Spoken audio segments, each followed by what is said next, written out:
আমি আপনাদের প্রিয় সাংবাদিক জিকুন্দ্রনাথ। বলেন কি? রুকো যারা। আজকের বিষয়টা হচ্ছে কিভাবে দেশি কিডনি বিদেশে পাচার করা হয়।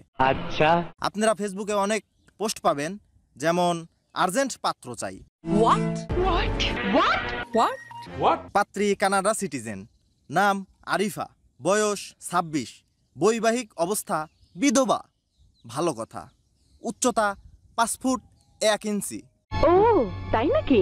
গায়ের রং ফর্সা সুন্দরী, পড়াশোনা কম্পিউটার সফটওয়্যার ইঞ্জিনিয়ার, পেশা বিজনেসম্যান, রেস্টুরেন্ট সহ বিভিন্ন বিজনেস আছে। সন্তান 1 মেয়ে, 5 বছর বয়স। মিথ্যে কথা।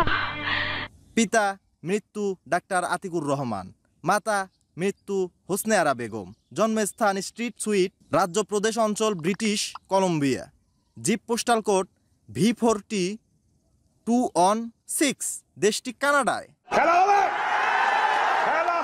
যেমন পাত্র চায়, কানাডা থাকার মন মানসিকতা থাকতে হবে, রেস্টুরেন্ট সহ বিভিন্ন বিজনেসের দায়িত্ব নিতে হবে, ভালো মন মানসিকতার, ওয়াইফ মারা গিয়েছে অথবা ডিভোর্স, যে কোনো জেলার হোক আপত্তি নেই, বয়স কম হোক বা বেশি কোনো সমস্যা নেই। কথা কি ক্লিয়ার না ভেজাল আছে?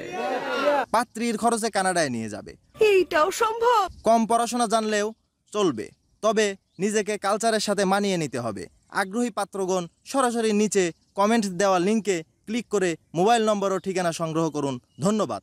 অযথা কেউ কমেন্টে এসে লাড়াচাড়া দিবেন না। তো ভাই, এই যে আবোল তাবোল পোস্ট যে করেন, এই পেজে ভিউ বাড়ানোর লাগে, মানে ফলোয়ার গোছানোর লাগে নাকি? যদি পাত্রীর যদি এতই মানে পাত্র কম পড়ে থাকে, তো ওই যে যখন ওই যে ইডো দেন, ওই যে কোন যে কমেন্টে আইসা বা প্রথম কমেন্টে আইসা লিয়ে যাও, ওই বিস্তারিত জেনে যাও, অতা হওয়ার কি দরকার? কে পারো না ওই ছবির উপরে নাম্বারটা দিবের লাগে? ফাইজলামি হরো না? আর্জেন্ট পাত্র চাই, এরকম ফালতু পোস্ট মোস্ট করবে না, কয়া দিলাম।